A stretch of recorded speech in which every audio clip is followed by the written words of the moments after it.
It was supposed to be a normal day, just another family outing. My parents had decided we'd go for a long drive through the countryside, stopping here and there to enjoy the fresh air and have a nice picnic. I was in the back seat with my younger sister, while Mom and Dad were in the front, laughing and chatting. The weather was perfect, with that beautiful autumn sunlight streaming through the trees, casting a warm glow over everything. At some point, I decided to pull out my phone and record a quick TikTok. You know, something fun to capture the day, a little family outing vibes post, something lighthearted to share with friends. I started recording, panning the camera around the car, catching Mom as she laughed at something Dad said, my sister making funny faces at the camera. It was just a silly video, nothing special. I didn't think much of it. I recorded a few more clips as we drove along, catching the scenery, the golden fields, and the forest stretching out beside the road. It was all so peaceful, so ordinary. Little did I know that peace would last only until we checked the footage later. After we got home, I started scrolling through the clips I'd recorded, editing here and there, adding filters and captions for the final TikTok post. But in one of the clips, just as I was about to add a caption, I saw something that made my hand freeze.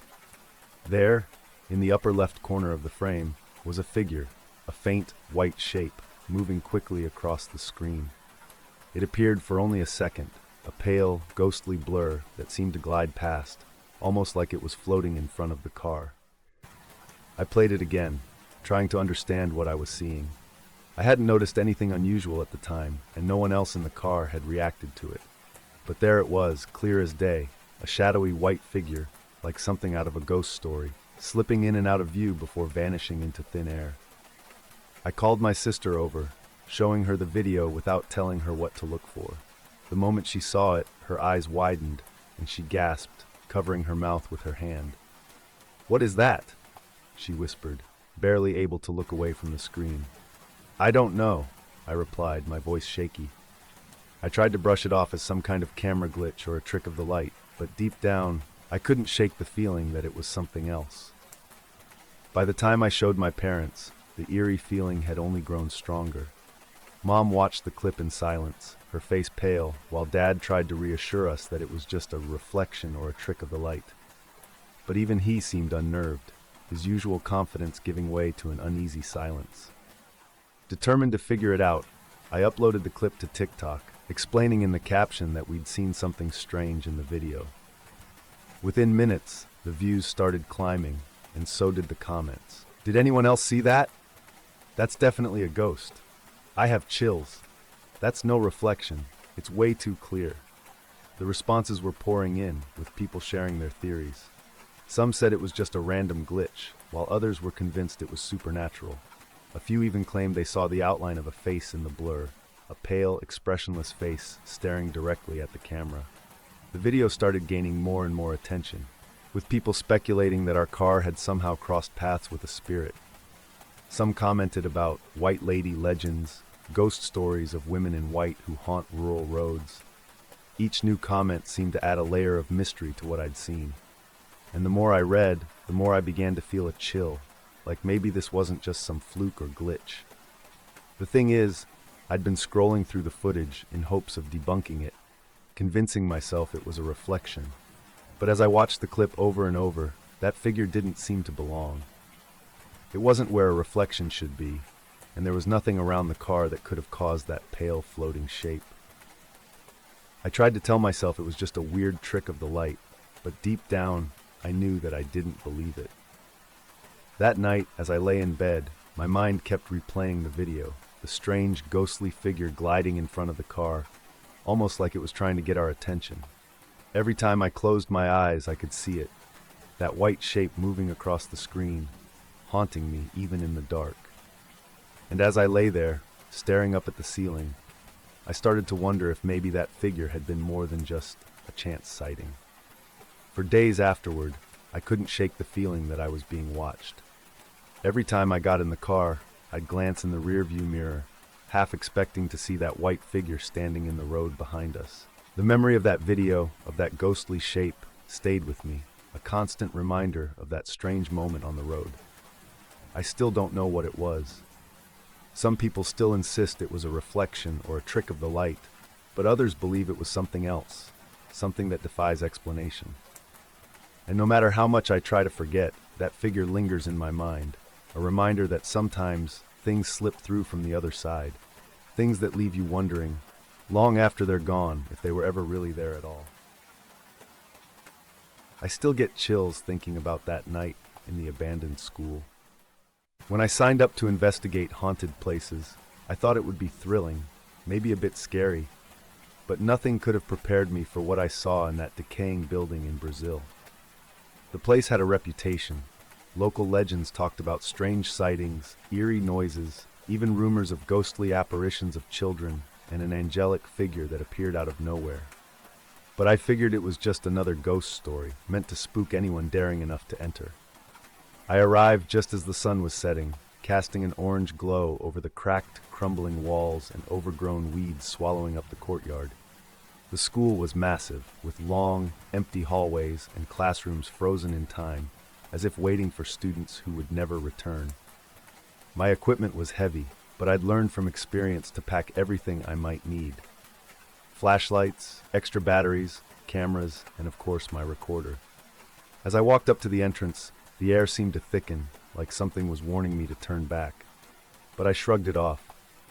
I'd been in dozens of abandoned places, each one with its own feeling of isolation, its own silence that swallowed up any sound. But this place had a silence that seemed alive, almost pulsing, as if it were holding its breath, waiting. The first room I entered was a classroom, dusty and dim. Desks were scattered, some overturned, with papers and old books lying open, yellowed with age. A faint smell of mold hung in the air, mixed with something metallic, like rust or old blood. I snapped a few pictures, trying to ignore the growing feeling of unease creeping up my spine. I started my usual rounds, recording notes as I walked down the empty corridors, which seemed to stretch endlessly in the dim light. The windows were broken in most places, letting in thin, cold drafts that sent shivers through me. I tried to laugh it off, reminding myself that old buildings are just that, old and full of strange sounds. But there was something about this place that felt wrong. I was moving down a hallway when I heard it. A soft, faint sound, almost like the echo of children's laughter. My breath caught in my throat as I stood there, straining to hear.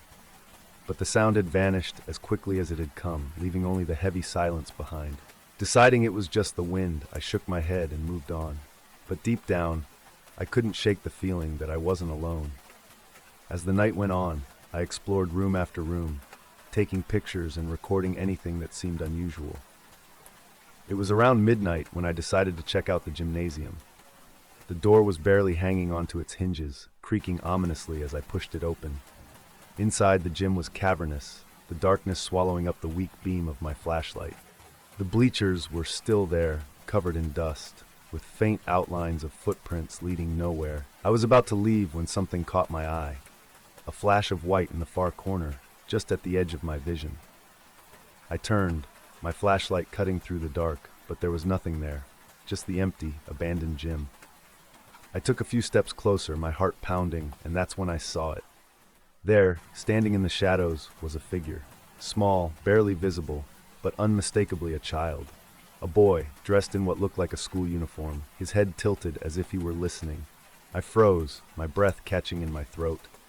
I wanted to call out, to ask if he was real, but something about his stillness kept me silent.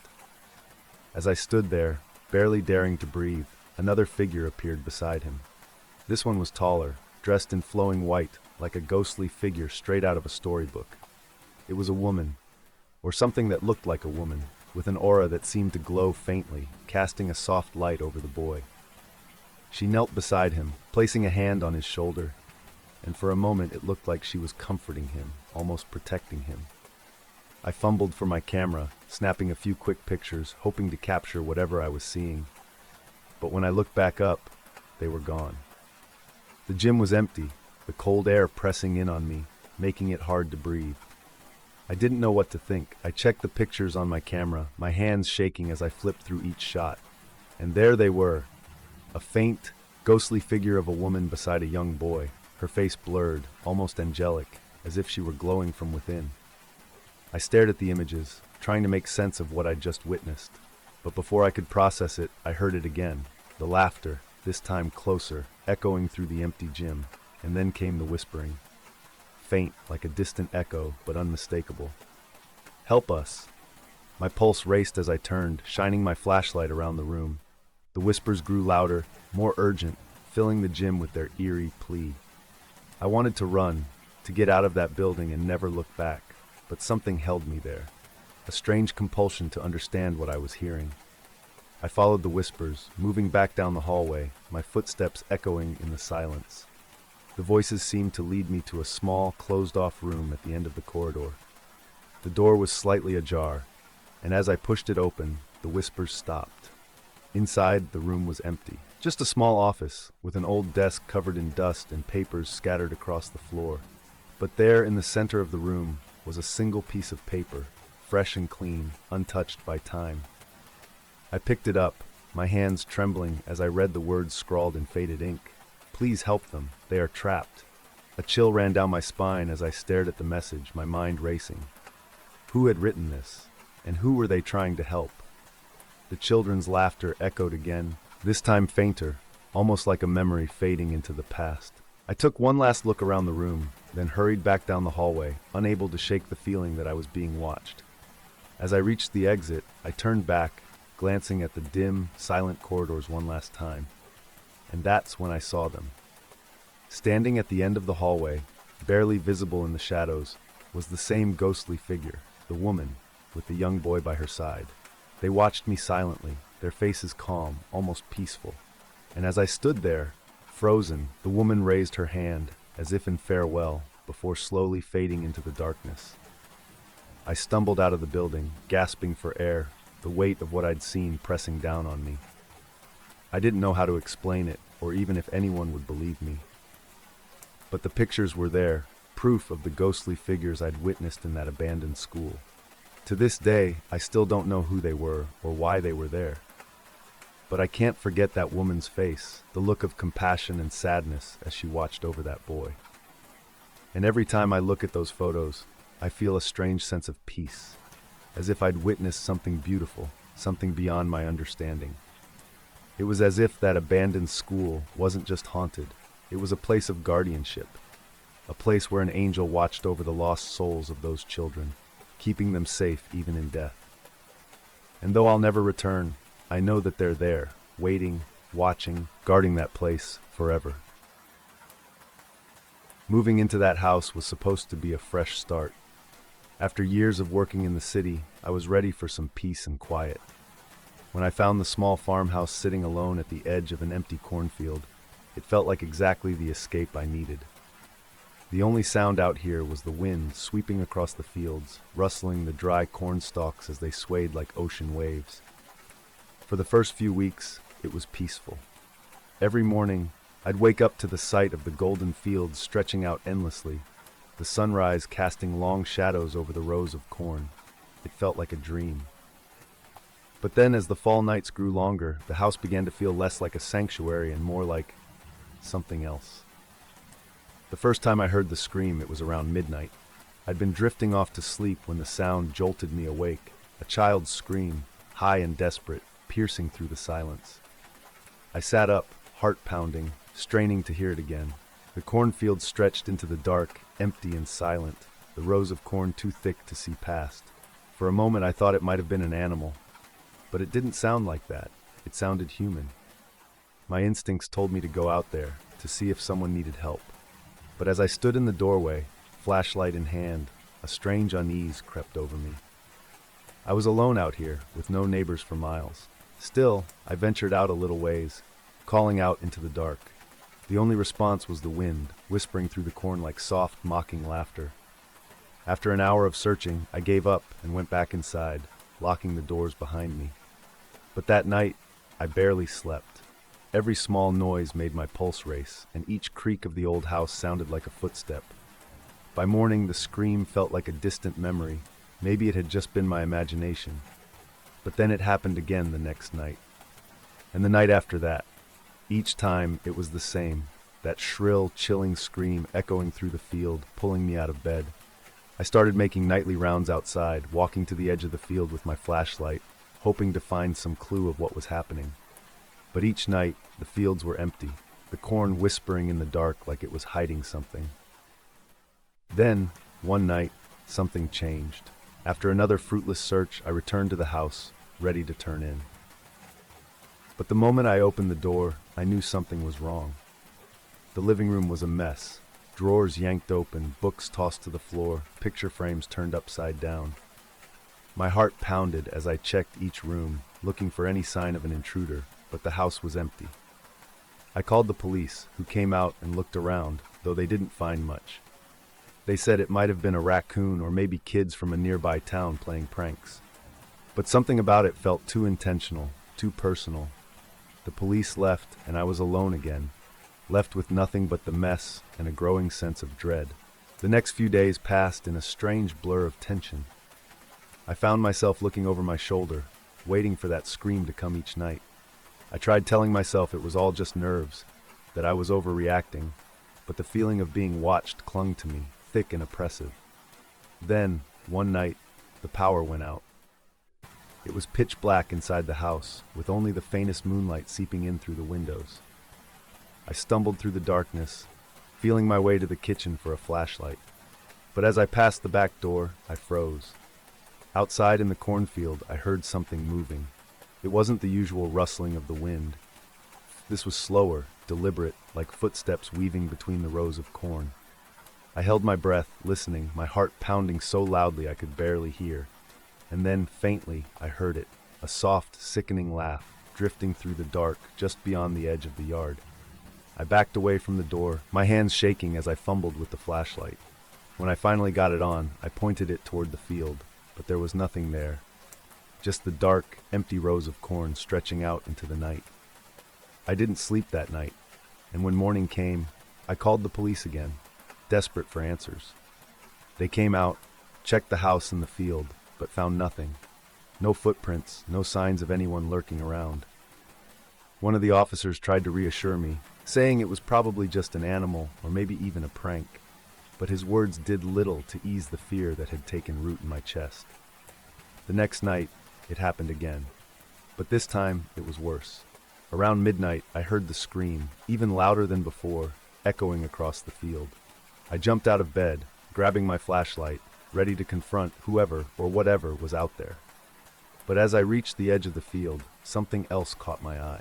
A shadowy figure stood at the far end of the yard, just at the edge of the corn. It was too dark to make out any details, but the figure was tall and unmoving, watching me with an intensity that made my skin crawl.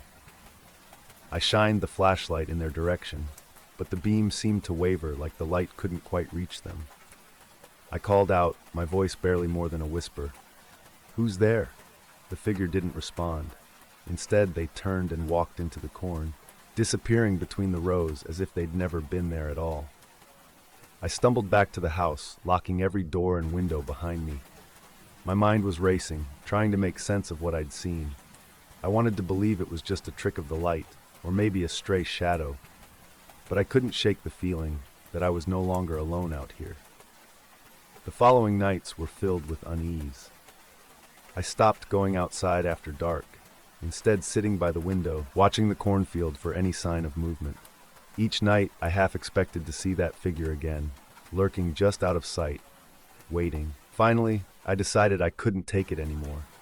The sense of dread had grown too strong, the feeling of being watched too overwhelming. I packed up my things and left the farmhouse, vowing never to return. As I drove away, I glanced back at the house, its dark windows staring back at me like empty eyes, watching as I disappeared down the road. To this day, I still don't know what was out there in the cornfield. Maybe it was just my mind playing tricks, or maybe it was something darker, something that didn't want me there. But whatever it was, I'll never forget that feeling of being watched, of hearing that scream echoing through the night, drawing me deeper into the mystery of the cornfield. And I'll never go back to find out what it was. When my friends suggested we go to the Haunted House Festival that October, I was all in. We'd gone to haunted houses before, but this one had been hyped up as the scariest, most intense experience in town.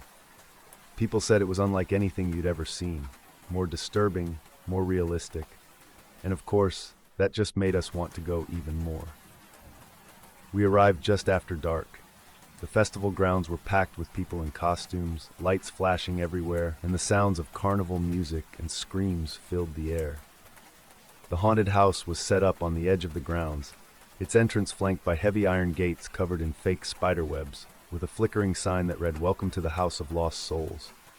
A shiver ran down my spine as we stepped through the gates, but I shrugged it off.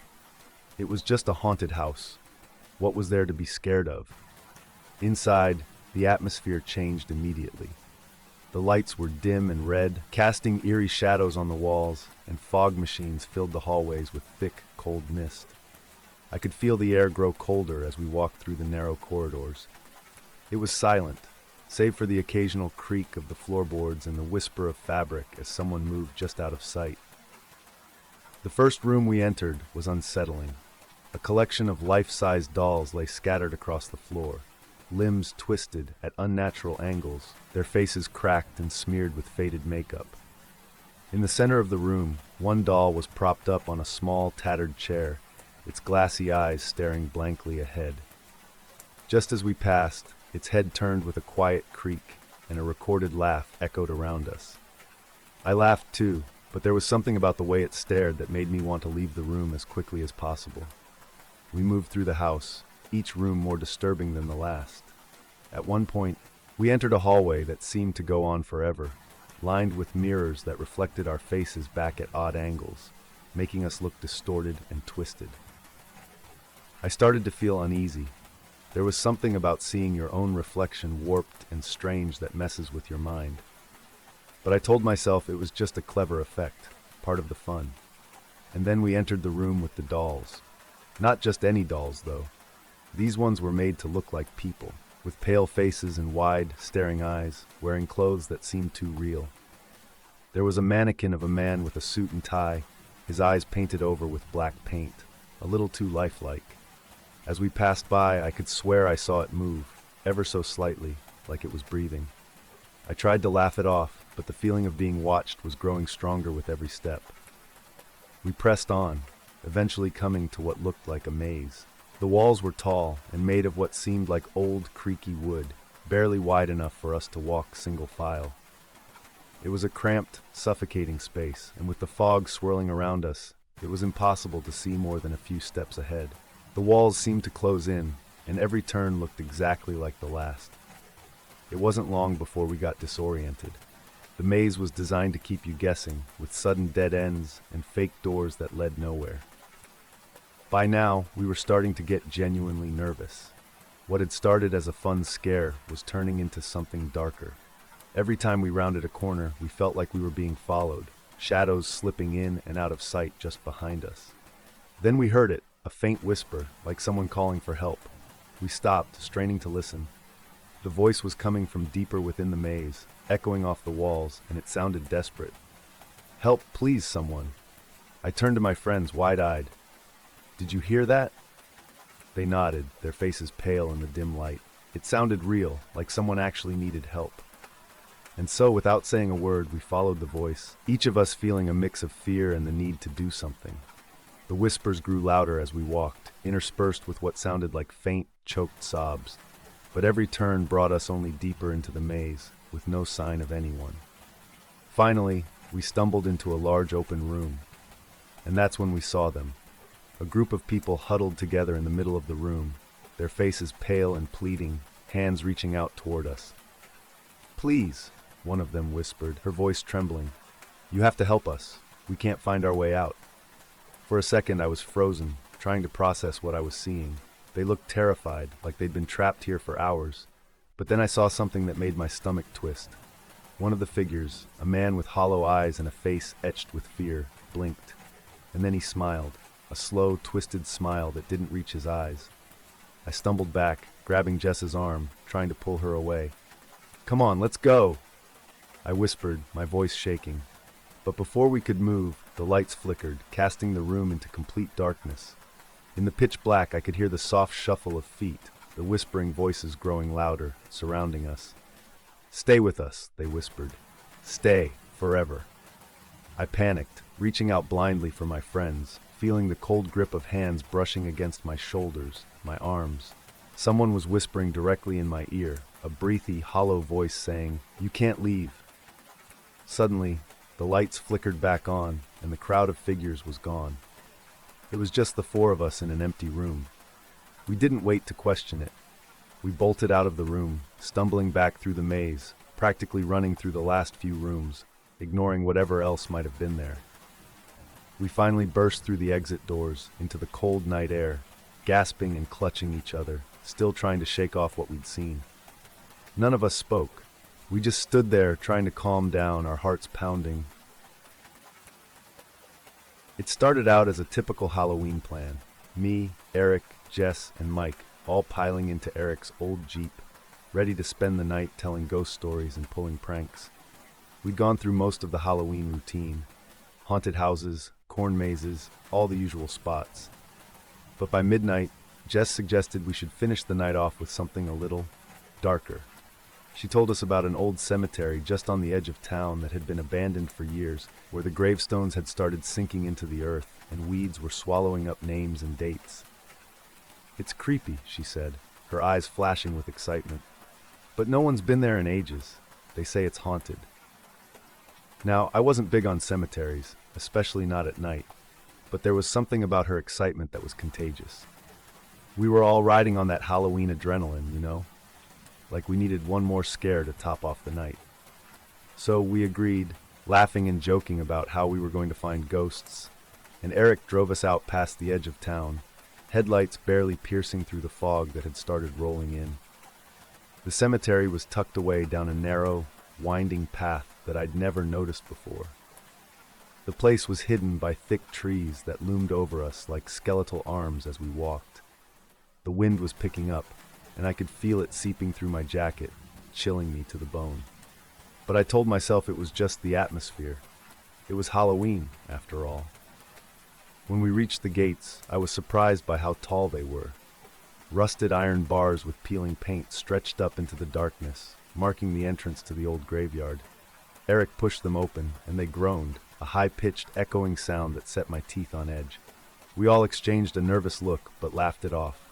We were just a bunch of friends in an old cemetery. What could go wrong? As we wandered in, the place was exactly as Jess had described. Half-sunken gravestones jutted out from the overgrown grass at odd angles, and some were so weathered you could barely make out the names. The whole place had a heavy, forgotten feeling, like it was a place that time had abandoned. And the deeper we went, the darker it seemed to get. The fog hung thick around us, and every step seemed to echo in the silence.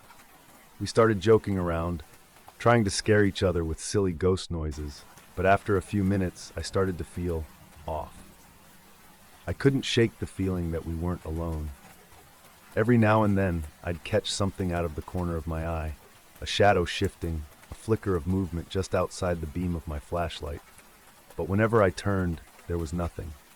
It was Jess who noticed him first. She had her flashlight aimed at one of the graves, reading a barely legible name, when she froze. I remember the look on her face, confusion and then fear. She whispered, "Guys, there's someone there."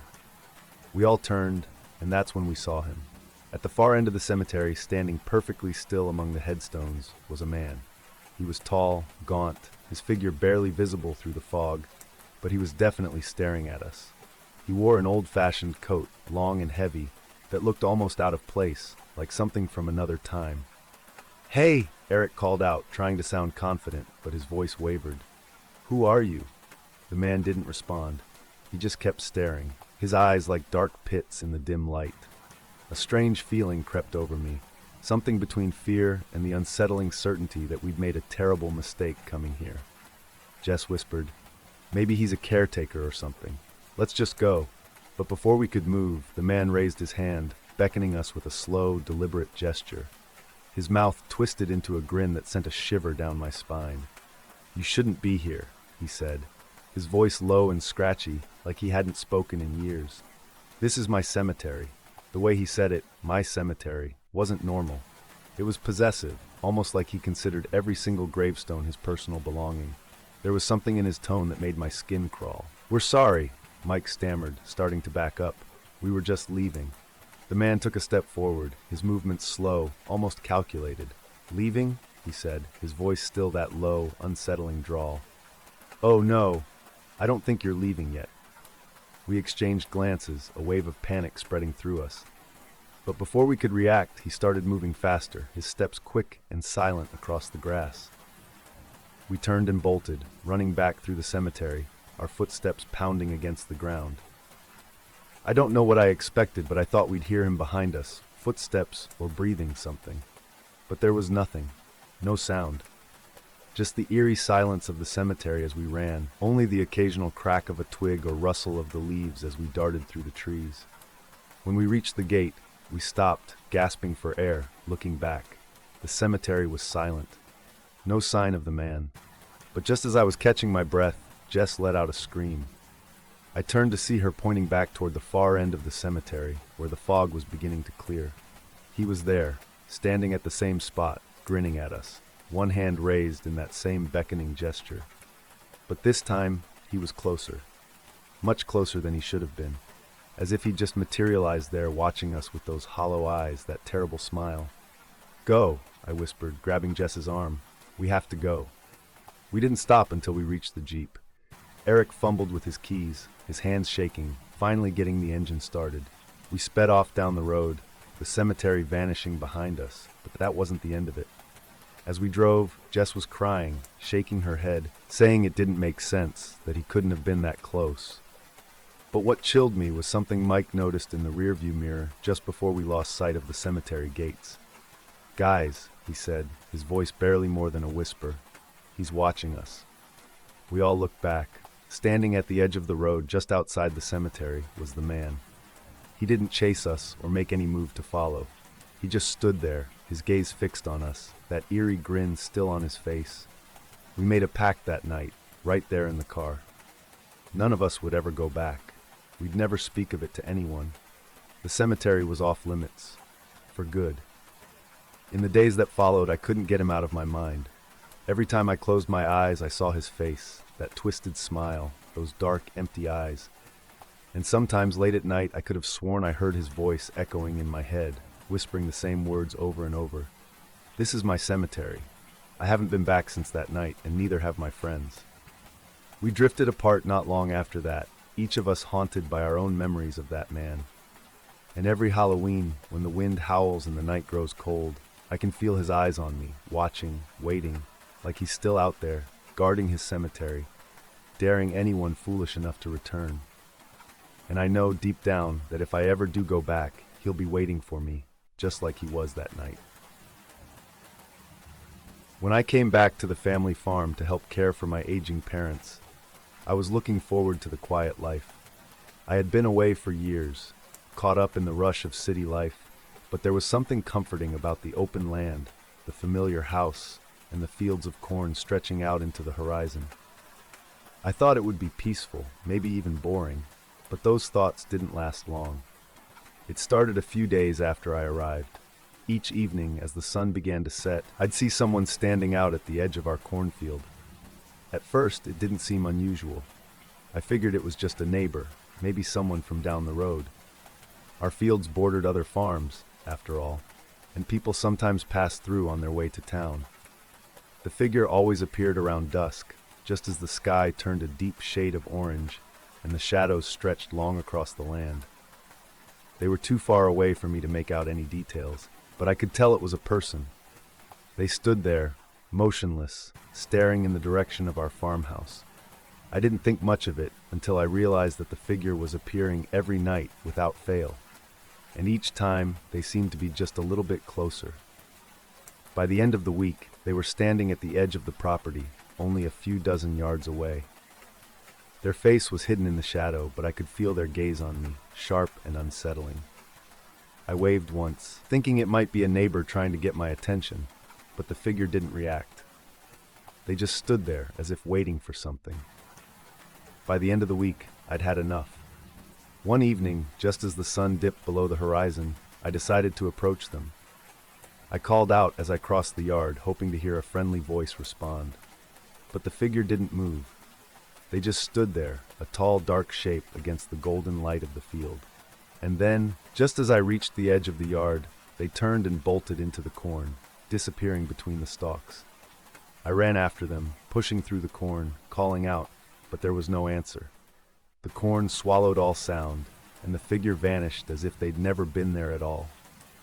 When I finally gave up and made my way back to the house, my heart was pounding, and a strange, heavy feeling settled in my chest.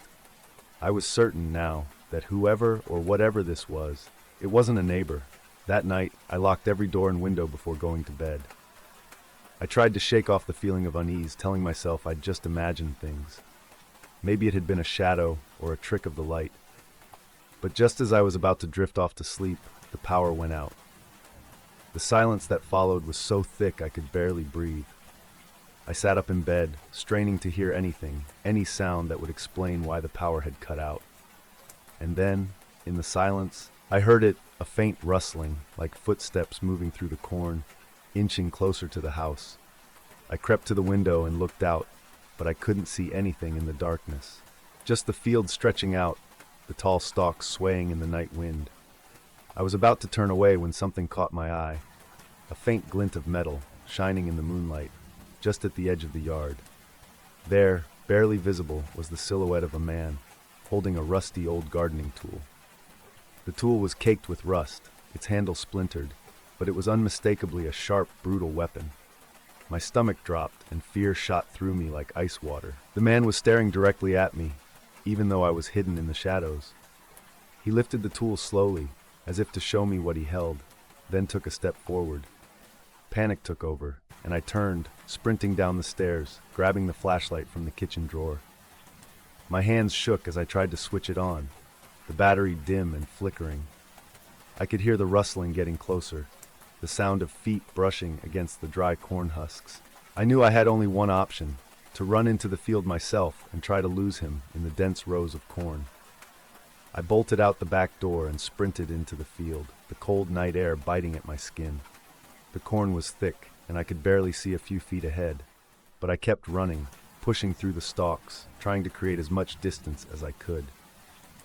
Behind me, I heard the heavy footsteps of the man giving chase.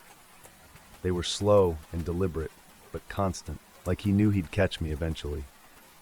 Every now and then, I'd hear the scrape of metal against the ground, as if he was dragging that rusty tool through the dirt, letting me know he was still there. I lost track of time as I ran. My lungs burned, and every step felt like a struggle, but I couldn't stop.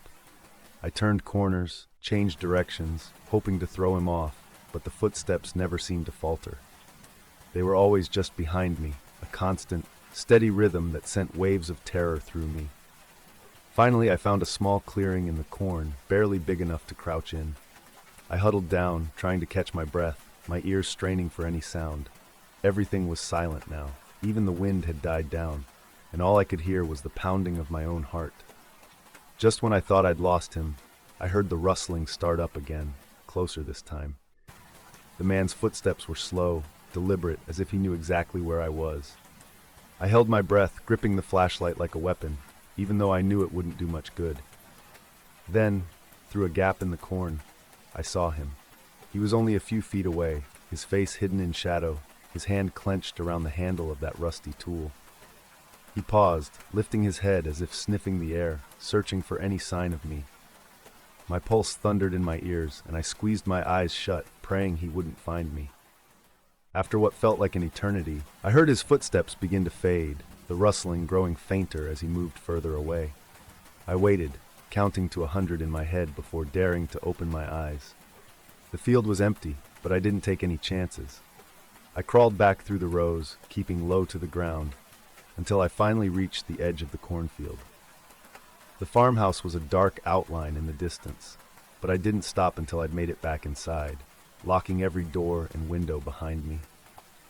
The power was still out, and the house was silent, but I could feel that strange, oppressive presence lurking somewhere in the darkness, watching, waiting. I spent the rest of the night in a corner of the living room, clutching the flashlight and watching the windows, half expecting to see that shadowy figure return.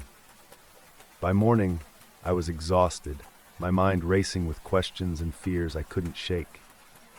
Days have passed since that night, but I haven't been able to forget the figure in the cornfield, or the steady, relentless footsteps that seemed to follow me no matter where I went. I still don't know who or what I encountered out there. But one thing is certain, the peaceful life I'd imagined on this farm is gone. The land feels different now, haunted by something I can't explain, and I know I'll never truly feel alone here again. When I first joined a ghost hunting team, I thought it would be more of a thrill than a scare, an adventure into the dark, old buildings and eerie alleyways, testing my nerves against the unknown. But that night in the abandoned Majestic Theater changed everything. The Majestic had been closed for over 60 years. Built in the 1920s, it had been one of those grand Art Deco places with velvet curtains and gilded balconies. But it had fallen on hard times, shutting its doors and taking its secrets with it. Over the years, the town spun rumors about why it closed.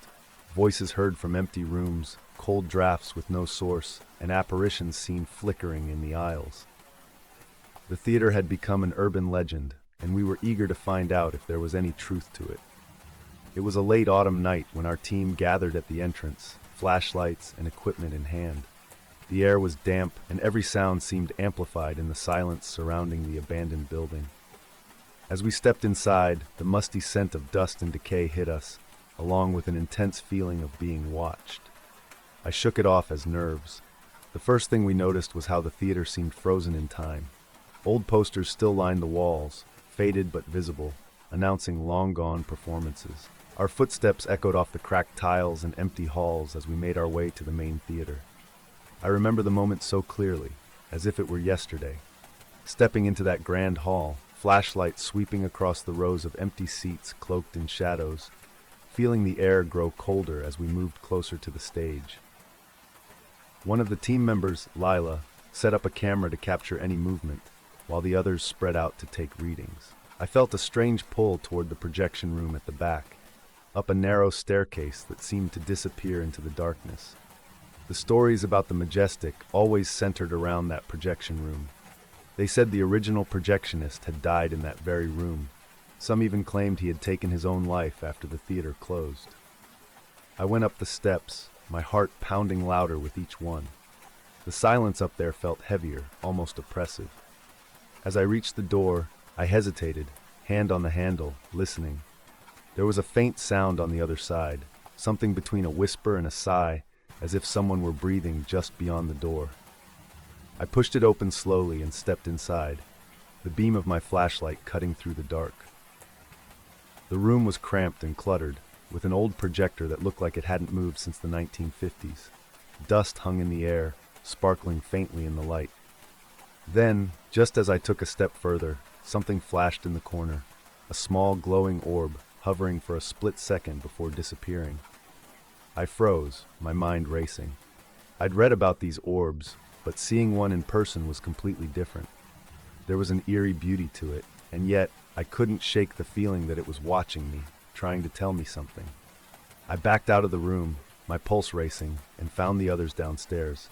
I explained what I'd seen, and they decided we should all check it out together. Just as we were climbing back up the stairs, a sudden cold swept through the building, almost like a breeze, except there were no open windows.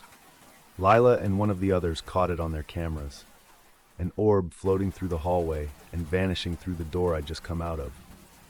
"What is it trying to tell us?"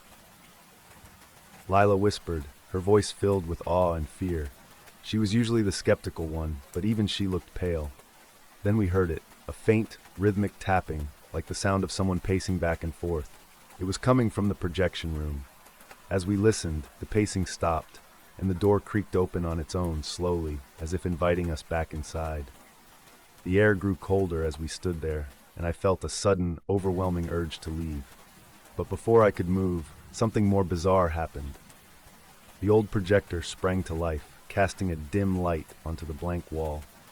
The machine whirred, and a grainy, black and white film flickered onto the screen.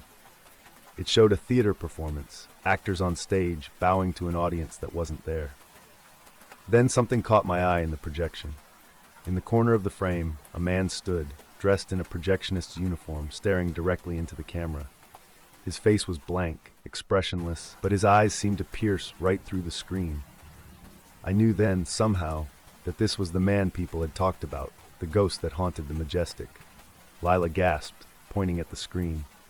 The man's face had changed, now twisted into a haunting smile, his eyes gleaming with something dark and unnatural. I felt a chill crawl up my spine as he began to move, stepping toward the screen as if he were coming for us, crossing the boundary between film and reality. I don't remember screaming, but the others later told me I had. In that moment, my instincts kicked in, and I bolted for the door, running down the stairs and out into the cold night air. The others followed, our footsteps slamming against the floor, echoing through the empty theater. When we finally reached the street outside, we turned to look back at the theater. The windows were dark again, the eerie glow of the projector gone. But as I stood there, catching my breath, I felt a strange sadness. I realized that whatever spirit was trapped in there wanted to be seen, to be remembered, and we had abandoned it. In the days that followed, our team reviewed the footage. We captured the orbs, the sound of footsteps, and even a few frames of the man's face on film, though it was blurry and hard to make out. Still, the experience left a lasting impact. It was no longer just a story. I'd seen it, felt it, and nothing could shake the memory. After that terrifying night, I couldn't shake the sense of dread and unease that it left behind. Sometimes I'd dream of myself standing in the projection room, the cold stare of that man burning into me as if he were trying to communicate something lost, something I couldn't understand. I tried to move on, telling myself it was just another ghost hunting experience, that these things couldn't really affect me. But deep down, I knew better. The Majestic had imprinted itself on me in a way no other place had before. It wasn't just the fear, it was the strange sadness I felt, as if that spirit in the projector room had become part of me. Weeks passed, and our team met up again to discuss the footage we'd captured. The recordings held the faint orbs drifting through the hallways, the sounds of footsteps on empty floors, even a blurry, grainy image of the man's face as he stared back at us from the screen. Despite the poor quality, his expression was unforgettable. That eerie smile, empty yet somehow filled with intention, stayed with me like a ghostly afterimage every time I closed my eyes. One evening, as we all reviewed the tapes together, someone noticed something strange. In one of the clips taken just after we had left the projection room, there was an unexpected sound, a soft, barely perceptible voice, like someone whispering into the microphone. We played it back several times, straining to make out the words. Finally, after adjusting the volume, we caught it. "Don't leave." The room went silent. I felt a chill run down my spine, that same cold grip I'd felt when I was alone in the projection room. None of us knew what to say, but the message was clear. Whatever spirit haunted that theater didn't just want to scare us, it wanted us to stay. As the months wore on, the Majestic became a legend in our town. Other ghost hunting teams and thrill seekers tried to explore the theater, drawn by the tales we'd told. Some came back with strange stories of their own, others with nothing but disappointment. But no one saw the man in the projection room again. Still, he haunted me. Sometimes, late at night, I'd wake up, heart racing, convinced I'd heard his voice whispering just outside my window. I began to see that familiar shadow in odd places, behind me in mirrors, in the corners of dimly lit rooms. Friends noticed the change in me, the distracted look in my eyes, and asked if I was okay. I wanted to tell them I was, but I couldn't lie. I didn't feel alone anymore. I felt like he was always there, lurking just out of sight, watching. One night, unable to bear it any longer, I drove back to the Majestic Theater. The building loomed in the darkness, empty and silent. I took a deep breath, pushed open the creaking door, and stepped inside. The theater was as abandoned as ever, the stale air thick with dust and memories. But as I walked down the aisle toward the projection room, I felt the air shift, growing colder with each step. I paused outside the door, hand on the handle, listening. The silence was so thick I could hear my own heartbeat pounding in my ears. And then, from the other side, I heard it again, that faint whisper, like a distant echo of the past. "Stay." The word hung in the air, chilling and sad, as if it carried all the despair of a man long forgotten. For a brief, irrational moment, I thought of staying, letting the theater's shadows consume me, giving in to whatever it was that called to me from beyond. But something in me pulled back, a small voice reminding me that the man in the projection room was bound to the theater, not me. With a deep, shaky breath, I turned and left the Majestic for the last time, promising myself I'd never return. Now, whenever I hear stories about the old theater, I feel that familiar chill and think of the man in the projection room. Part of me wonders if he's still waiting, watching for someone to notice him, hoping for a connection that he'll never truly find. Some nights, when the wind is just right, I still hear his voice whispering, urging me to stay, a distant echo haunting the edges of my mind. And every time, I wonder if he's finally moved on, or if he's waiting for the next soul brave enough or foolish enough to cross into the shadowed world of the Majestic Theater. You could say I've always had a fascination with the paranormal. Ghosts, spirits, haunted places, they never scared me. In fact, that's what drew me to join a paranormal investigation team in the first place. We called ourselves Spectral Seekers. Most of the time, our hunts were uneventful. We'd wander through abandoned houses and long-forgotten buildings, find a few spooky noises, but nothing more. I always told myself that one day we'd find something real, something that would shake even the biggest skeptic. I just didn't realize how close to home that experience would come. One chilly November evening, we got a tip from someone who claimed to have had a brush with the supernatural at an abandoned hospital on the edge of town. St. Michael's had been closed for decades. It was one of those places you only hear about in rumors. The kind of place where people claimed to see shadowy figures in the windows, hear footsteps when no one was there, that sort of thing. Naturally, I was intrigued. The team was small, just 3 of us. Me, my friend Jay, and our tech-savvy guy, Rick. Rick handled all the cameras and audio equipment, while Jay and I took care of the investigation itself. That night, we loaded up our gear, grabbed a few flashlights, and headed out. I remember feeling a strange excitement mixed with dread as we approached St. Michael's. Its towering gray structure loomed over us like a sentinel, windows cracked and walls crumbling, a place frozen in time, holding on to secrets it had no intention of letting go. The night was cold, biting, and silent. I'd never seen the streets so empty. Even the wind seemed afraid to venture too close. We pushed open the old rusted gate and made our way to the entrance. The double doors, once white, were now a sickly gray, chipped and weathered, barely hanging onto their hinges. Rick pulled out his equipment, setting up a camera at the entrance to capture any movement, while Jay tested his flashlight, which flickered a bit before settling to a dim, reliable glow.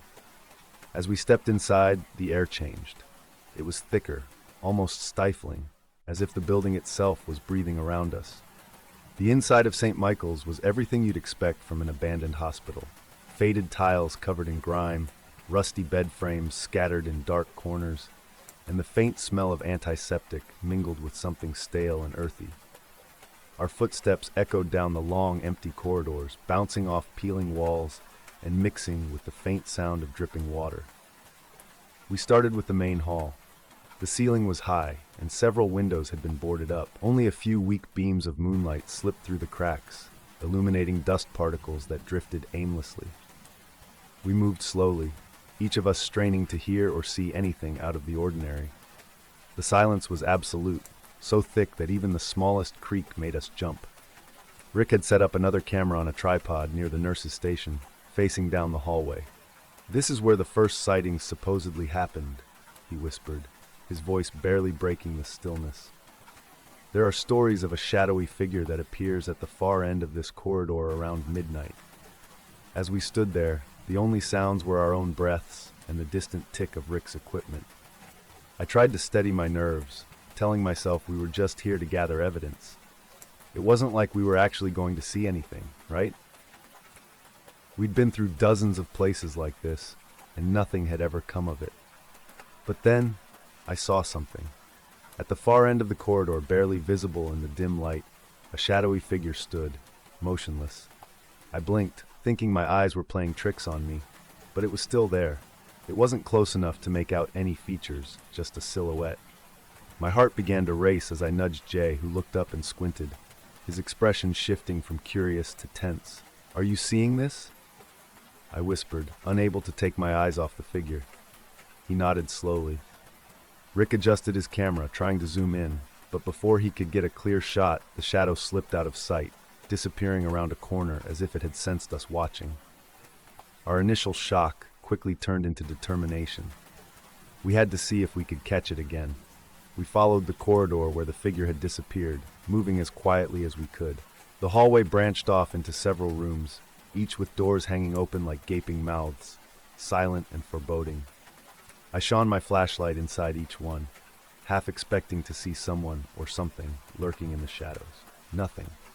The walls were covered in old, faded posters, and peeling paint hung like dead skin.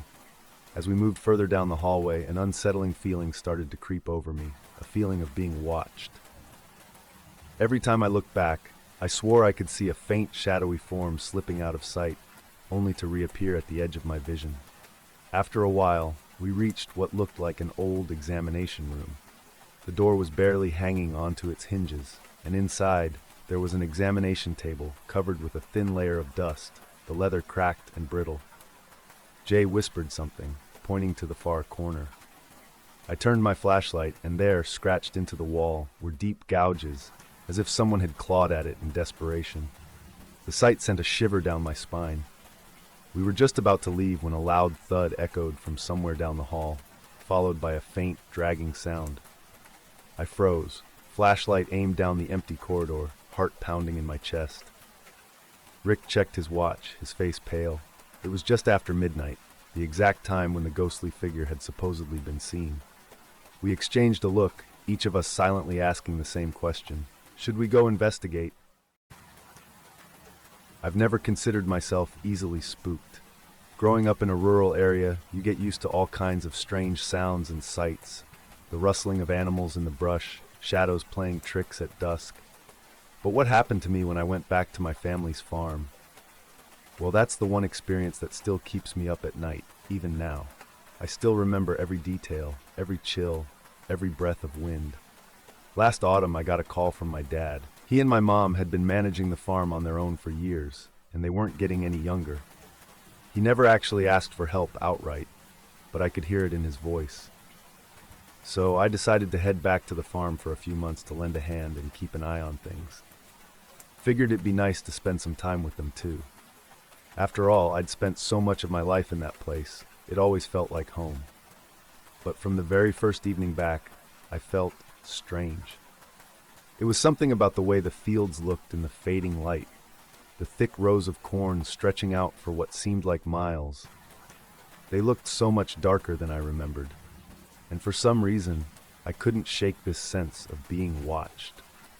I chalked it up to just feeling out of place after so much time away. I didn't think too much of it until a few days later. I was out on the back porch, enjoying the quiet with a cup of coffee as the sun started to set. That's when I saw it. A figure standing at the edge of the field, right where the corn started. It was just far enough away that I couldn't make out any details, but I could tell it was a person. They were just standing there, facing the house. Now, I'm not one to jump to conclusions, and out here neighbors sometimes pass through each other's land. Maybe someone was just taking a shortcut. I went back inside, telling myself it was nothing. But the next evening, around the same time, the figure was there again. Same spot, just standing, watching. The weird thing was, my parents didn't seem to notice or care. When I mentioned it to my dad, he just shrugged and said it was probably a neighbor or some kid passing through. But I knew my neighbors, and this didn't seem like any of them. By the third night, I couldn't ignore it anymore. The figure had moved a few yards closer, right on the edge of the yard, still as a statue, half hidden by the corn. I felt my skin prickle with unease, a sensation I couldn't explain away. I stood on the porch for a while, just watching it, waiting for it to move or do, well, anything. But it never did. Finally, I decided I'd had enough. I marched out across the yard, calling out, "Hello? Can I help you with something?" The figure stayed where it was, silent and still. As I got closer, I noticed a strange smell, like old, damp earth and something else, something metallic. I stopped a few feet away, squinting into the dim light to make out any details. But before I could say another word, the figure bolted, disappearing into the corn with a suddenness that nearly made me jump. It was unnatural, the way it moved, almost as if it had just melted into the stalks. I followed a few steps into the corn, but the thick rows blocked my view. All I could see were dark, swaying stalks, and all I could hear was my own heartbeat. I spent the rest of the evening trying to convince myself it was just a prank. Someone must have heard I was back and decided to mess with me. But deep down, I didn't believe that. There was something wrong about that figure, something that didn't sit right in the pit of my stomach. It felt like a shadow with weight, something watching me with an intensity I couldn't shake. 2 nights later, just as I was starting to calm down, we had a power outage. It was around 11 p.m., and I'd been working on fixing a few things around the barn. I'd just come in when, suddenly, everything went pitch black. My dad was fiddling with some old generator in the garage, trying to get it running. Mom had gone to bed early, so I was alone in the house. I sat there for a while, waiting for the power to kick back on, listening to the quiet stretch out around me. Then, as I sat there in the dark, I heard it, a faint rustling sound from outside, somewhere near the edge of the yard. My skin prickled, and a memory of that shadowy figure flashed through my mind. I walked over to the window, staring out into the darkness, straining to see anything through the inky black. At first, I didn't notice anything, just the endless rows of corn swaying in the breeze. But then, there it was, a flash of movement, a shadow moving between the stalks, slow and deliberate, like it was searching for something. My heart pounded as I tried to follow its movements, but it kept slipping in and out of view, hidden by the thick rows of corn. And then, without warning, I saw it. A face, peering through the corn stalks, pale and expressionless, with hollow eyes that seemed to absorb the darkness around them. My breath caught as I realized that it was staring directly at me, its gaze piercing through the night. It wasn't a neighbor or a prank. It was something else entirely, something that shouldn't be there. For a long moment, we just stared at each other, frozen in place. Then slowly it lifted its hand, revealing a rusty old gardening tool, a trowel or something similar. I couldn't tear my eyes away as it raised the tool, holding it out toward me as if to say, "I'm coming for you." Without thinking, I stumbled back from the window, feeling a surge of panic. My mind raced, trying to make sense of what I'd seen, but all I knew was that I needed to get away. I grabbed a flashlight and rushed outside, hoping to find my dad in the garage. But as soon as I stepped outside, the wind picked up, carrying with it a sound that sent chills down my spine. The faint, hollow laughter of someone hidden deep in the corn. The flashlight flickered, casting long shadows across the yard, and I could feel the weight of that unseen figure watching me, just out of sight. I barely made it halfway across the yard before I heard it. The unmistakable sound of footsteps behind me, moving quickly, closing in. I turned, shining the flashlight toward the cornfield, but all I saw were the dark rows stretching out into the night. My pulse thundered in my ears as I realized what I had to do. I had to hide. Without another thought, I dove into the corn, plunging myself into the thick rows, hoping the stalks would be enough to shield me. I kept my flashlight off, moving as quietly as I could, barely daring to breathe. My heart was pounding so loud I was sure it would give me away. Then I heard it, the rustling of leaves just a few feet behind me, slow and deliberate. The figure was there, moving through the corn, closer and closer. I crouched down, peeking through the stalks, and saw him again. The moonlight cast his face in a ghastly glow, illuminating his gaunt, hollow features. His eyes were fixed straight ahead, searching the rows with a chilling determination. He was holding the gardening tool, his knuckles white around the handle, his fingers twitching like he couldn't wait to use it. My breath hitched as he passed just inches from me, his footsteps slow and steady, almost as if he knew I was close. I stayed frozen, waiting for him to pass, but he stopped suddenly, tilting his head as if he'd heard something. The seconds dragged on, stretching out into an eternity, until finally he moved on, disappearing into the shadows. When I was sure he was far enough away, I turned and bolted, moving through the rows as quickly as I could. I didn't stop, didn't look back. My only thought was getting out of that field, getting back to the house. I could still hear him somewhere behind me, his footsteps growing faster, matching my own. Finally, I broke through the edge of the field, stumbling out into the open. I ran to the house, slamming the door behind me, locking it, feeling a flood of relief as I leaned against the door. But just as I caught my breath, I heard it, a slow, deliberate scraping sound against the door, like someone dragging a metal tool across the wood. I stared at the door, my heart pounding, knowing he was on the other side, waiting. I backed away, too scared to breathe, and after a long moment, the scraping stopped. The silence stretched on, thick and heavy, and I knew then that he was gone.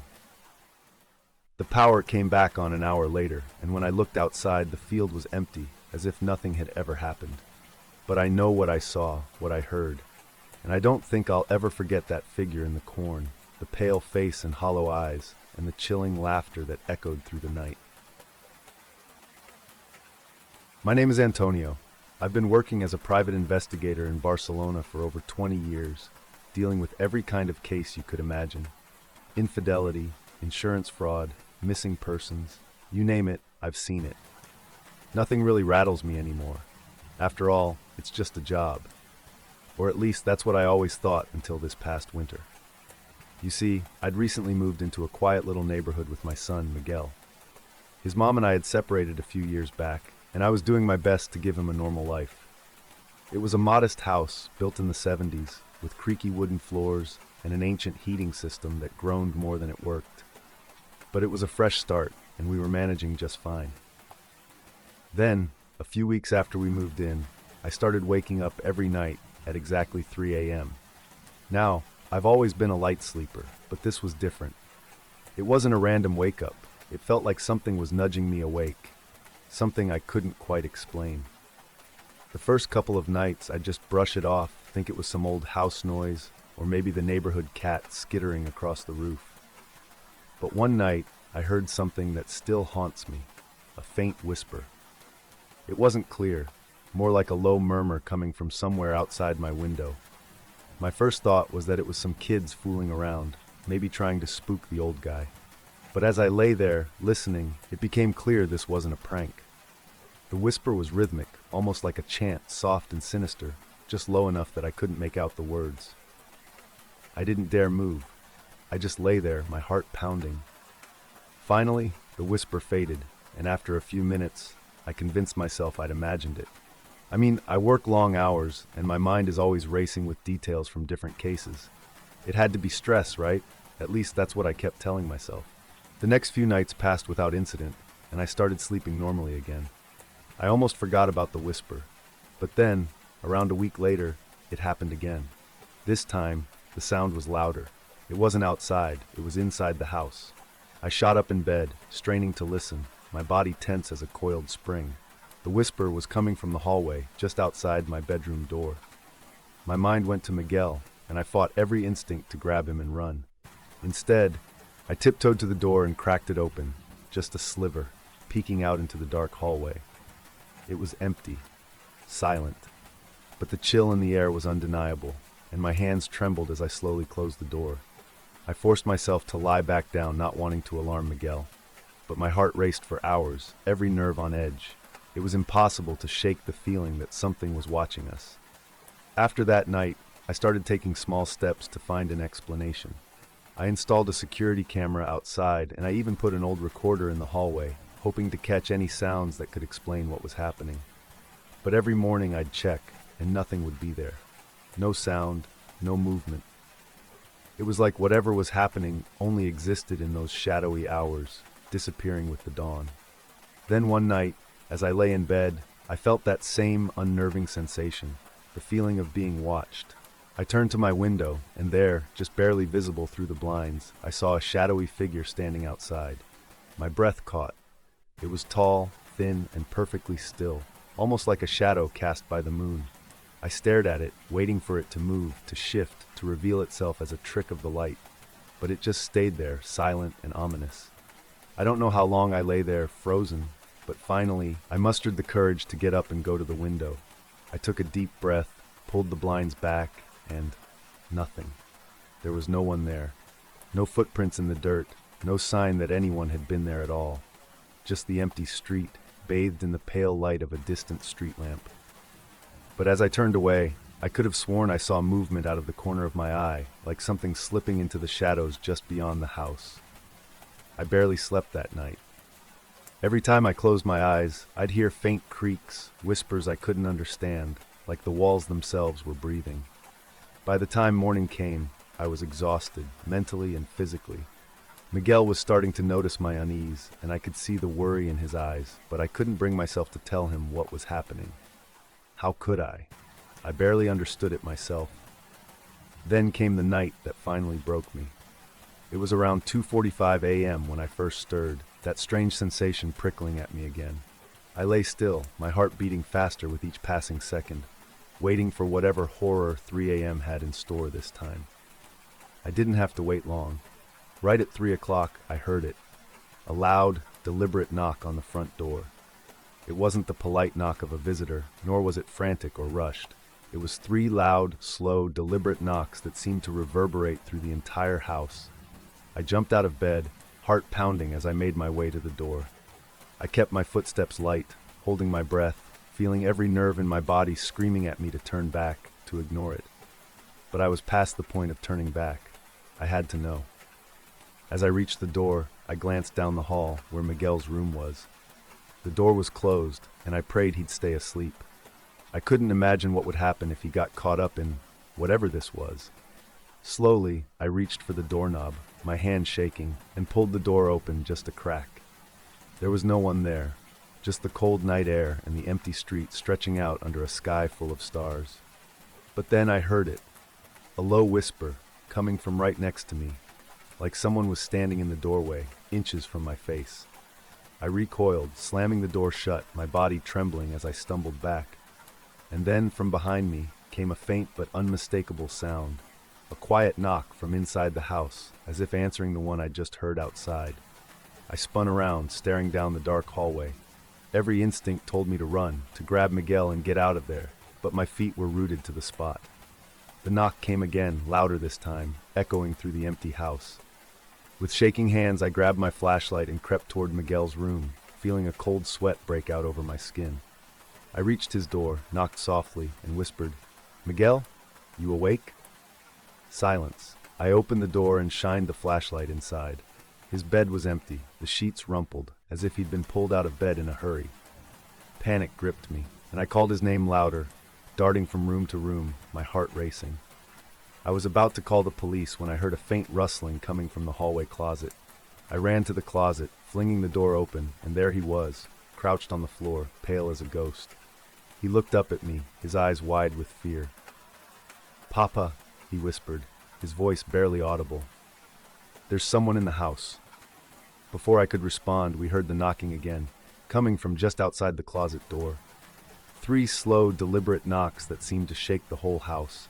I felt a surge of fear, clutching Miguel tightly to me as we huddled in the dark. Then, just as suddenly as it started, the knocking stopped. For what felt like hours, we sat there in silence, waiting, barely breathing. Eventually, dawn broke, filling the hallway with light. I cautiously opened the closet door and stepped out, clutching Miguel close to my side. Nothing seemed out of place, but the house felt different.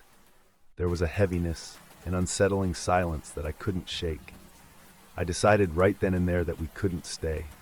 Whatever had been knocking, whatever had been whispering in the shadows, wasn't going to leave us alone. That afternoon, I packed up what I could, and Miguel and I left the house for good. I never found an explanation for what happened, and I'm not sure I want one. But sometimes, in the dead of night, I still wake up at 3 a.m., half expecting to hear that knock, feeling a shadow just outside my window, waiting. Now, when I tell people my story, they usually laugh, chalking it up to an overactive imagination or some weird coincidence. But every time I hear those skeptical laughs, I get this feeling that whatever it was in that house, it hasn't forgotten me. And some night, when I least expect it, it'll come knocking again. When I was a kid growing up in Nebraska, I used to bike to school every day. My house sat on the edge of a little neighborhood bordered by endless cornfields, which stretched as far as you could see. Biking through them was usually peaceful. You could smell the sun-baked corn, hear the dry rustling of leaves in the wind, Honestly, it was the kind of quiet you miss when you move to a busier place. But for the most part, I never thought much about it. Then came this one afternoon in late October. I remember that day was colder than usual, with a biting wind that cut right through my jacket. The sky was this weird gray, heavy with clouds, the kind that made you feel like the world was pressing down on you. I was pedaling home from school, the field to my left, when all of a sudden, my bike chain snapped, and I jerked forward, almost face-planting on the gravel road. I stared down at my bike, a little dazed. As the realization hit me, it was broken, and I still had a good couple of miles to go. I remember feeling a chill that wasn't just from the cold, an uneasy feeling that had me scanning my surroundings. It was then I looked toward the cornfield. The field was always there, right? Just a big old field. But that day, it felt different. The rows of corn seemed taller, thicker, as if they were leaning in, their tops brushing together like they were whispering something. I could take the road around, which would take an extra hour walking, or I could cut through the field. The latter seemed the obvious choice, even if it felt a little strange. So, I started walking. The dirt path wound its way between the rows, and I could barely see the sky overhead. Corn stalks closed in on both sides, taller than me, dark and heavy. It wasn't long before I started to regret my decision. Every sound was amplified. The crunch of my sneakers on the dirt, the dry, hollow sound of leaves shivering in the breeze. And then there was something else, a faint rustling somewhere behind me. I brushed it off as just the wind, or maybe a raccoon, even though I felt my heart pick up a beat. But a few minutes later I heard it again, louder this time. It wasn't like the casual shifting sound of leaves in the wind. It was more deliberate, like something or someone was walking just a few rows behind me, matching my pace. I stopped, held my breath, but the sound stopped too. After a few seconds, I shook my head, laughing a little, embarrassed by my own imagination. I'd grown up here, in this exact cornfield. I knew there was no one out here but me. Yet as I kept walking, I couldn't shake the feeling that I wasn't alone. I sped up, and the rustling quickened, the dry crackling of leaves growing louder, closer. I started to run, the fear gnawing at me, and soon I heard footsteps pounding behind me. I knew they were too heavy to be mine. Heart pounding, I dared to glance over my shoulder, and that's when I saw him. There was a man, a few rows behind me, half hidden by the corn. His face was mostly in shadow, but what I could see of it was wrong. His skin looked too pale, almost grayish, and he had these hollow black eyes. He just stood there staring, a crooked grin spreading slowly across his face. I could see his hand, reaching out from the corn stalks, thin and twisted like something diseased. I bolted, feeling my lungs burn, my legs churning as fast as they could go. The man let out this low chuckle, and it was like a spark of cold fire that set my whole body on edge. I didn't dare look back again. I just ran and ran, pushing through the dense rows, tearing through leaves and stalks, barely seeing where I was going. The footsteps behind me grew louder. He was close, too close. I could feel him, just an arm's length away, as if any second he'd reach out and grab me. I veered right, taking a random turn, and dove into a thick patch of corn, ducking down and curling myself up as small as I could. I held my breath, listening. His footsteps slowed, pausing just a few feet away. I could hear him breathing, deep and ragged, as he searched the rows around me. I didn't move, didn't even blink, feeling my heart hammering so loud I was sure he'd hear it. He stood there for what felt like hours, his breathing heavy and hungry, like he knew I was there but couldn't quite find me. Then finally, he started to walk away, his footsteps fading. I stayed frozen, too scared to make a sound, until I was sure he was gone. Slowly I rose, every muscle aching with tension, and slipped out from my hiding spot. I moved as quietly as I could, heading for the edge of the field, every nerve on fire, waiting to hear his footsteps start up again. But he didn't follow me, and after what felt like an eternity, I broke through the last row of corn and stumbled out onto the road. I ran the rest of the way home. When I finally reached my house, I burst through the door, breathing like I'd just run a marathon. My mom looked up from the kitchen, eyes widening when she saw me. "What happened?" she asked, worry etched into her face. I tried to explain, but the words wouldn't come out. I just told her my bike had broken, and I'd taken a shortcut through the field. I left out the part about the man, thinking it sounded too crazy. She probably wouldn't believe me anyway. That night, I lay in bed, staring at the ceiling, replaying everything that had happened in my head. I couldn't shake the image of that man, his pale face grinning at me from between the rows of corn. I barely slept, jumping at every sound, every creak of the house, half expecting him to show up at my window. The next morning I woke up early, hoping to just get back to normal. But as I went downstairs, I froze. My mom was standing by the front door, staring at something. I walked up beside her, my stomach twisting as I looked outside. There, on the front porch, was my broken bike, propped up neatly against the railing. I stared at it, my heart thudding in my chest. I hadn't left it there. I'd abandoned it on the road where it had broken down. I glanced up at my mom, who looked just as confused and unnerved as I felt. "Did you bring it back?" she asked, looking at me. I shook my head, too stunned to speak. There was no way. I hadn't touched it since yesterday. For days after that, I couldn't shake the feeling that he was still out there, watching. We never figured out how the bike ended up on our porch, and my parents didn't press the issue, but I know they were disturbed. Not long after that, they decided we were moving. They didn't say it was because of what happened, but I could see it in their faces. They didn't want to take any chances. Sometimes I wonder who or what that man was, why he was in that cornfield, and how he found my bike. I never found answers, and maybe that's for the best. But every now and then, when I hear the dry rustling of leaves in the wind, I remember that man's face, the twisted grin and those black, hollow eyes watching me from the corn. And I wonder if he's still out there, waiting for another kid to wander too deep into the fields. I'd always thought I was careful online. I was one of those people who'd read horror stories about stalkers, catfish, and dangerous strangers, thinking I'd never fall into a trap like that. But looking back, I realize how easy it is for anyone, even the most careful people, to let someone into their lives who turns out to be dangerous. I'm a content creator, mostly just lifestyle and beauty videos. Nothing big, but I've built a solid community over the past few years. Most of my followers are friendly, and I like interacting with them. My mom and I live alone in a quiet neighborhood, and I work from home, mostly creating and editing in my room, which is where I spend most of my day. One night, after a particularly long editing session, I received a private message from someone named T. It was a simple message, nothing weird. He complimented my recent post and asked a question about my setup. I answered politely, and soon we were chatting. T seemed friendly, curious, maybe a little shy. He told me he was from the same city, which made him feel relatable, someone who understood the same places and spaces. We exchanged casual messages over the next few weeks, and I found myself looking forward to our chats. T was funny, clever, and seemed genuinely interested in what I had to say. After a while, he started messaging me more frequently, sometimes multiple times a day.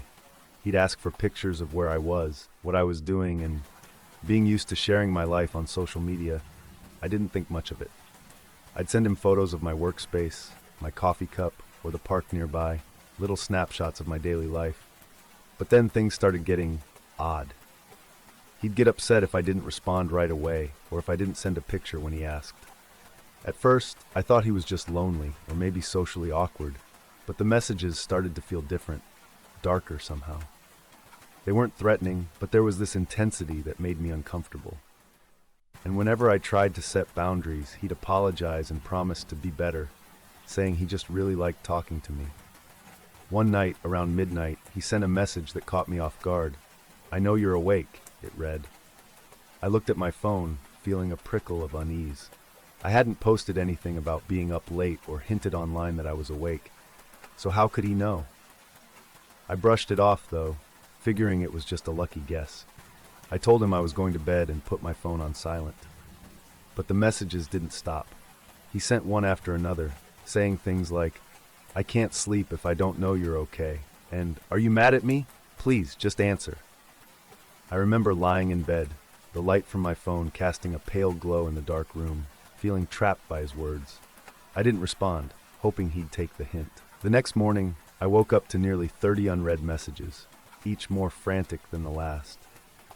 I felt a sinking feeling in my stomach as I scrolled through them, realizing he had crossed a line, and I needed to cut things off. I decided to message him, firmly but kindly, explaining that our conversations had started to make me uncomfortable. I told him I needed a break from chatting and hoped he'd understand. His reply was instant. "You can't just cut me out," he wrote. "After all this time, you can't leave me." I blocked him immediately, my hands shaking as I pressed the button. I remember pacing around my room afterward, trying to shake off the feeling that I'd done something wrong, that maybe I should have handled it differently. But deep down, I knew this was what I had to do.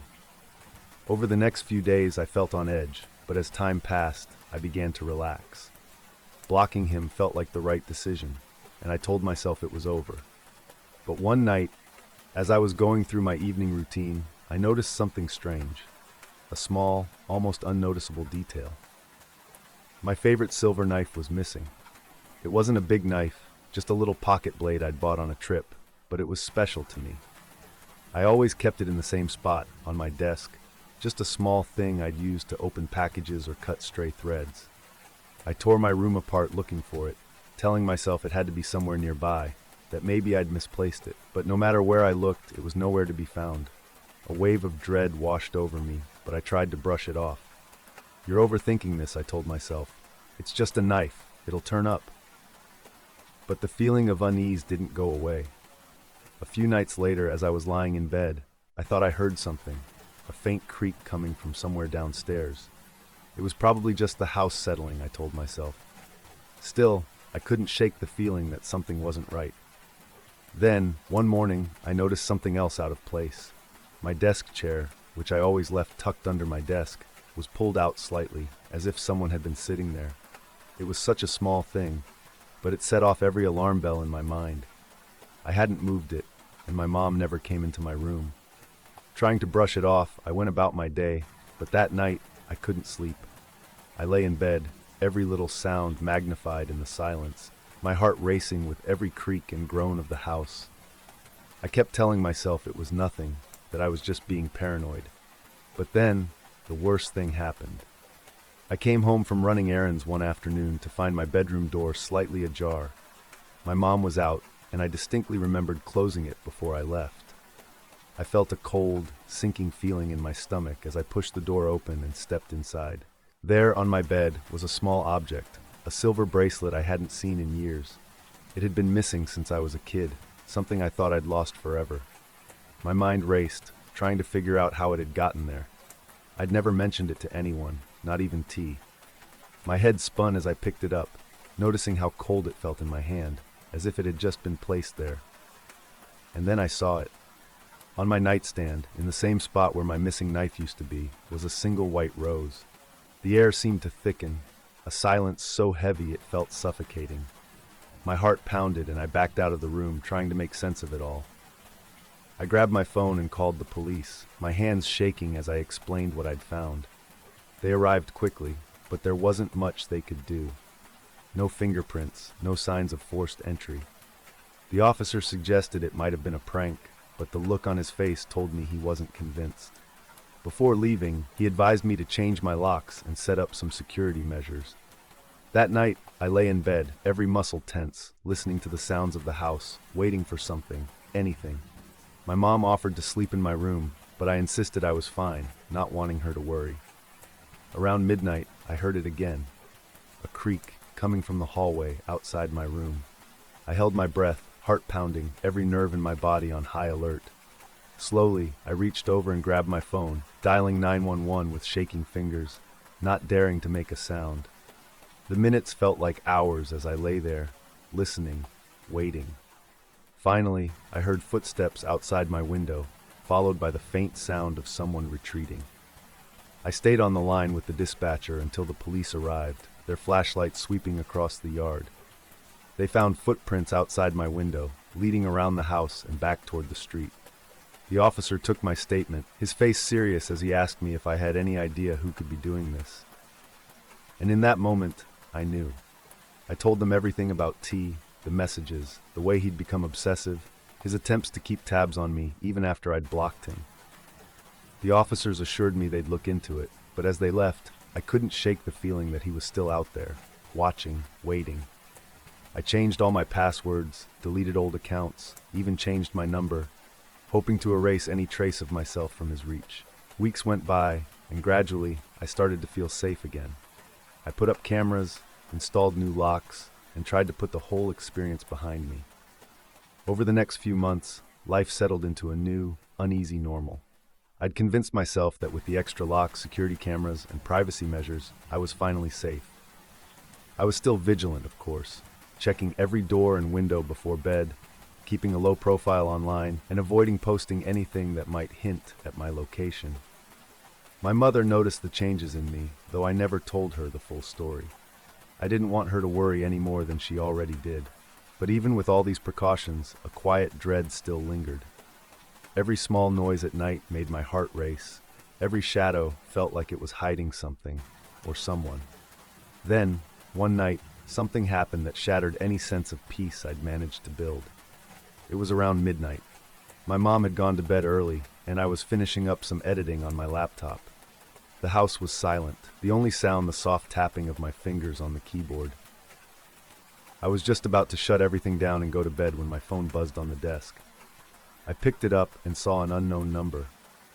I hesitated, but curiosity got the better of me. I opened the message, and as I read it, a chill shot down my spine. "Did you think you could hide forever?" My breath caught, and I stared at the screen, my heart pounding. I felt like my stomach had dropped right through the floor.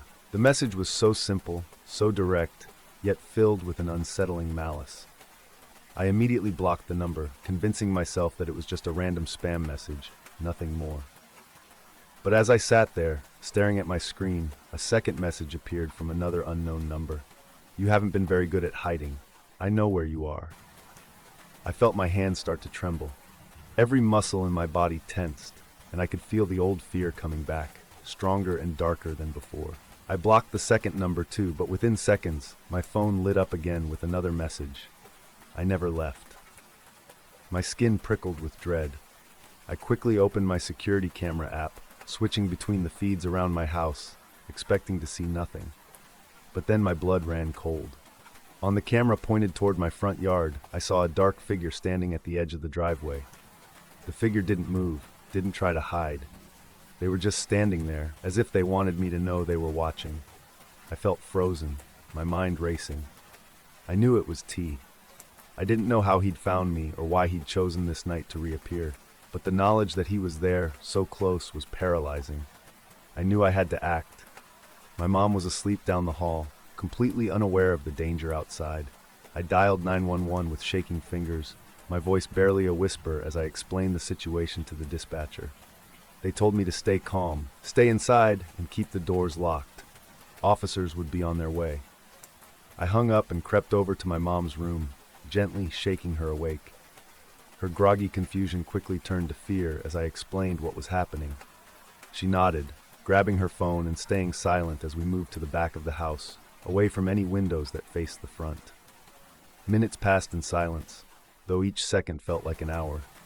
I watched the camera feed, still seeing the dark figure standing there, as motionless as a statue. But then he did something that made my blood run cold. He stepped closer to the house, out of the camera's view. A new message lit up my phone. "You're going to let me in, right?" I clutched my phone, too afraid to look away from the screen. I could hear my mom's shallow breaths beside me, her hand gripping mine tightly. We waited, listening to every creak, every whisper of the wind outside. And then, faintly, I heard it, a soft, dragging sound, as if someone were moving something heavy across the front porch. Finally, the faint sound of sirens broke the silence, cutting through the night. My heart surged with relief. I looked at the camera feed again and saw the flashing lights of the police cars as they pulled up. But the figure was gone. Just like that, he disappeared, leaving nothing but the cold emptiness of the front yard. The officers searched the property, the yard, even the bushes along the street, but there was no sign of him. They assured us he was likely gone, scared off by the sirens, but they couldn't promise he wouldn't come back. They offered extra patrols in the area, told us to stay vigilant, but their reassurances felt hollow. I knew he was still out there somewhere. After the police left, I sat up the rest of the night, staring at the camera feed, watching the shadows stretch across the yard as dawn broke. I didn't sleep, Didn't let myself relax, because deep down, I knew this wasn't over. Days turned into weeks, and I tried to fall back into some kind of routine. But I was constantly on edge, waiting for the next message, the next sign that he was close. And then, just as I thought maybe he'd given up, I received another message, this time from an unknown email address. There was no subject, no message, just an image. It was a photo of my room, taken from outside the window. I felt the breath leave my lungs, a suffocating wave of fear crashing over me. I recognized that angle immediately. I knew it had been taken recently, maybe even the night he'd come to the house. There was a final message attached. See you soon. I don't know how long I stared at the screen, my mind numb with fear.